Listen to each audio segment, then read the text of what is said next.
savez quel C'est quoi le besoin d'espérer pour entreprendre, de réussir pour faire ça dans la vie? Oui, vous savez, tant que la reste vous a élu, ça va rester. Mais ça serait quand même logique qu'ils repoussent parmi les siens. Ah oui, c'est pour lui. Mais ils ne le laisseront jamais. Mais pourtant, ça serait la logique. Ils vont vous relâcher Vichy sans arrêt. Vous savez, à mon âge, mais... Disons que Vichy, c'est un argumentaire du système Vichy. Donc voilà. Le peuple, il faut qu'il soit quand même informé. Bah, nous, c'est ce qu'on cherche à faire, vous voyez. On informe les gens, on leur parle, on leur explique. Civitas. Ah non, nous sommes simplement nationalistes. C'est Jeunes Nations. Jeunes Nations. On est des nationalistes de Jeunes Nations. Il faudra faire un montage.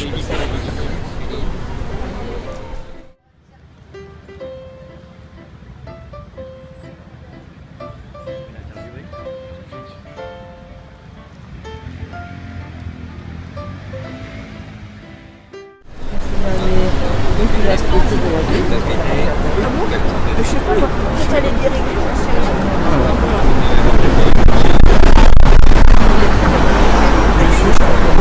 Vous a dit que vous étiez Louis de Condé, un cadre du Cercle national des Pénitentiaires. Vous avez une association à Vichy, c'est ça?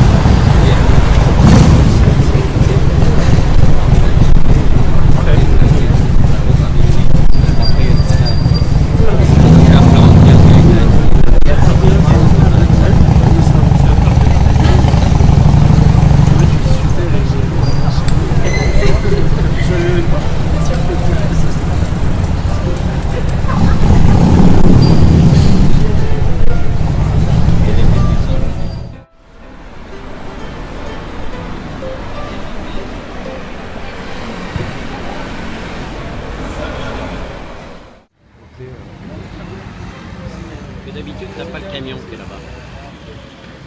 Le camion qui est là-bas au niveau. Parce que c'est tout de suite ce que j'ai repéré, moi, le camion de police qui est là-bas au niveau de la place.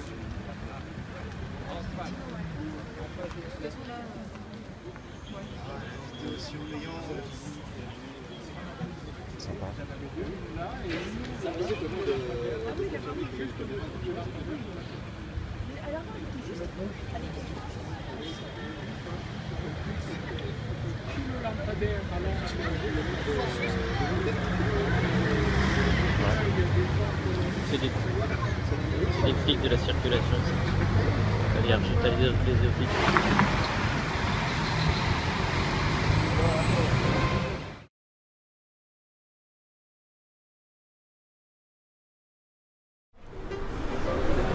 Nous avons mené notre action de tractage qui a été interrompue par la police nationale, qui a été avertie de l'activité parce que nous l'avons annoncé officiellement en fait sur les réseaux sociaux, sur internet, Jeunes Nations, ce genre de choses. Donc nous nous sommes tenus au tractage uniquement pour ne pas causer de problèmes évidents. Et nous reviendrons tout simplement pour refaire cette action comme il le faut et la finaliser bien évidemment.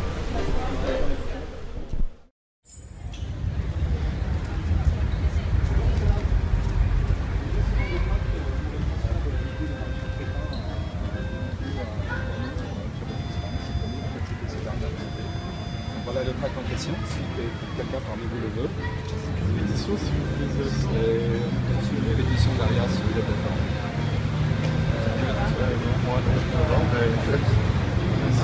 Personne ? Merci. Bon ben merci quand même, sinon. Excellent dimanche. Merci. C'est bon.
Allez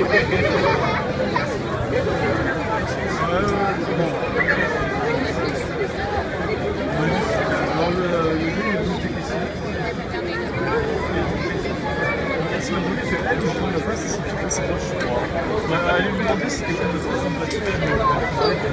Mais il a signé un symbole. Tu lui as dit quoi? C'est-à-dire? Je sais pas. C'est à quoi de faire? Voilà, de faire beaucoup de c'est à quoi de faire. C'est à quoi de faire, aller carré. Regarde, C'est quoi alors? c'est l'ordre teutonique. Et celle de derrière? L'ordre du temps. D'accord. Moyen-Âge, les chevaliers. D'accord, d'accord. L'ordre teutonique, c'est les croisés allemands dont sont battus contre les Vikings.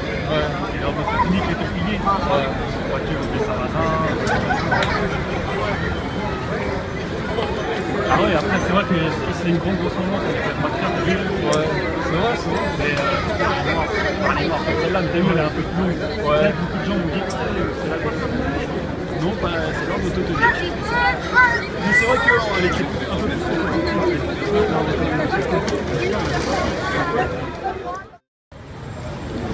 Donc nous avons mené cette action en profitant un peu des événements et des événements officiels, j'allais dire, puisqu'il y a la commémoration de l'ADMP, l'association de défense, enfin pour la défense et la mémoire du maréchal Pétain, qui va faire sa commémoration à Douaumont le 8 novembre, et aussi de l'émoi médiatique qui a été provoqué par la formule de Zemmour et de Salamé. Donc nous profitons de mener cette action dans cette ambiance en fait, pour réaffirmer la réhabilitation du maréchal Pétain comme nous le souhaitons. En se réunissant à Saint-Nicolas-du-Chardonnay à 2 reprises, ça c'était notre 2e journée, afin d'être au contact principalement des paroissiens, puisque la population c'est beaucoup des étrangers et des touristes qui passent dans le 5e arrondissement, donc là on n'a pas vraiment à faire de propagande auprès d'eux, et afin de les informer de la chose en étant munis de ce tract, retraçant donc un portrait du maréchal Pétain avec sa citation, une citation emblématique, une brève biographie et contenant les images de là où se trouve son cercueil, puisque après 1945 il a été fait enfermer sur l'île-Dieu et enterré à l'île-Dieu, alors que sa dernière volonté était d'être enterré à Douaumont pour reposer parmi ses poilus, parmi les soldats de 14 qu'il avait dirigés en tant que général. La première journée, nous avons eu la chance de rencontrer et l'arrière-petite-nièce du maréchal Pétain. Oui, en tant qu'arrière-petite-nièce du maréchal Pétain, nous souhaitons ce transfert de la dépouille du maréchal Pétain à Douaumont. Et aussi Louis de Condé par exemple. Il y a d'autres personnalités intéressantes qu'on a pu voir, mais Louis de Condé c'est assez remarquable parce qu'il est membre du Cercle national des anciens combattants, membre de l'Action française, membre de la famille Bourbon, et il a participé à l'attentat du colonel Jean-Bastien Thierry en déclarant récemment dans la presse « Je ne regrette rien ». Donc voilà, on avait pu voir ce brave monsieur. Nous sommes là pour réaffirmer que Pétain doit reposer parmi ses poilus. C'était sa dernière volonté et nous devons l'accomplir en tant que nationalistes, car c'était un grand Français qui par sa politique s'inscrivait dans la France millénaire, c'est-à-dire la France issue du baptême de Clovis auquel il a été fidèle, en servant et en sauvant la France par 2 fois, et en tant que vainqueur de Verdun, en tant que général, et en tant que maréchal dirigeant du gouvernement, c'est-à-dire chef de l'État français.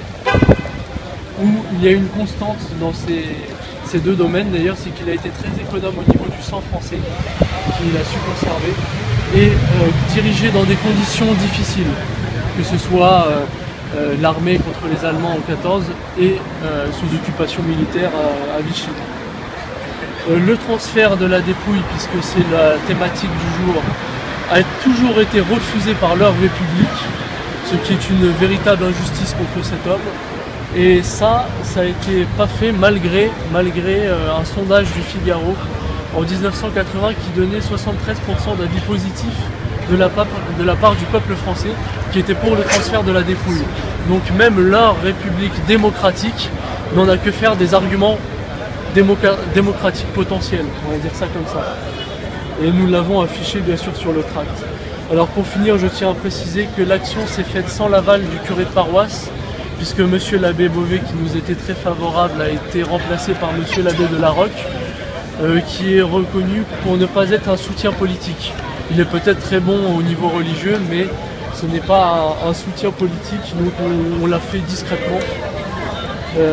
Et en plus, la politique de l'abbé Beauvais a été abandonnée par l'abbé de la Roque, puisque, je ne sais pas si vous le savez, il y avait des messes de requiem en l'honneur de grands nationalistes à Saint-Nicolas du Chardonnay, José Antonio Primo de Rivera, le généralissime Francisco Franco ou encore Léon de Grelle. Et ça a été abandonné depuis le changement de curé de paroisse. Et voilà, donc le Paris nationaliste aura tendance à multiplier ce genre d'action. Je pense que c'est une bonne formule d'avoir le tract, la distribution, le dialogue auprès des gens pour pouvoir savoir argumenter, c'est formateur, c'est bien. Et la petite formule avec le reportage pour avoir un appui médiatique, quoi. Donc maintenant, nous allons procéder au chant, à un hymne nationaliste, au chant de Maréchal Nous voilà. Une flamme sacrée monte du sol natal, et la France enivrée te salue maréchal, tous tes enfants qui t'aiment, et vénéreux tes enfants, à ton appel suprême, on répond du présent, et gardons confiance dans un nouveau destin, car Pétain c'est la France c'est Pétain. Maréchal, nous voilà, devant toi le sauveur de la France. Nous jurons, nous t'égales, de servir et de suivre tes pas. Maréchal, nous voilà, tu nous as redonné l'espérance. La patrie renaîtra. Maréchal, nous voilà. Maréchal, nous voilà, devant toi le sauveur de la France. Nous jurons, nous t'égales, de servir et de suivre tes pas. Maréchal, nous voilà, tu nous as redonné l'espérance. La patrie renaîtra. Maréchal, nous voilà.